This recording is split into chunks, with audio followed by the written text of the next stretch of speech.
என் பிரியமான பிள்ளையே, நீ வாழ்க்கையைப் பற்றி சில நேரங்களில் குழப்பமாக நினைக்கிறாய். சில நாட்கள் சந்தோஷம், சில நாட்கள் சோதனை. எது சரி, எது தவறு என்று புரியாமல் நிற்கிறாய். ஆனால் இன்று நான் உன்னிடம் சொல்லுகிறேன், நான் உனக்கு வாழ்க்கையையும் ஆசீர்வாதத்தையும் கொடுக்கிறேன். வாழ்க்கை என்பது சுமை அல்ல, அது ஒரு வரம். நீ சுவாசிக்கும் ஒவ்வொரு நொடியும் என் பரிசு. நீ நடக்கும் ஒவ்வொரு பாதையும் என் திட்டம்.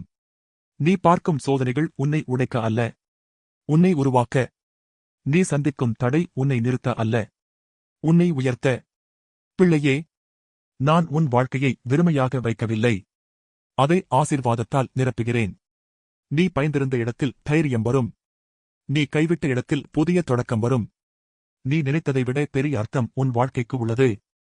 இன்று நான் உன் வாழ்க்கையை ஆசீர்வதிக்கிறேன். உன் நாள்கள் நன்மையால் நிரம்பட்டும். உன் பாதைகள் வெளிச்சமாகட்டும். உன் முயற்சிகள் பலிக்கட்டும். நீ வாழ்வது வெறும் இருப்பதற்காக அல்ல, நீ வாழ்வது மகிமைக்காக. நான் உன்னுடன் இருக்கிறேன். நான் உன்னை வழிநடத்துகிறேன்.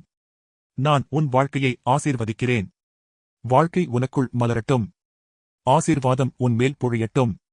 ஆமென்.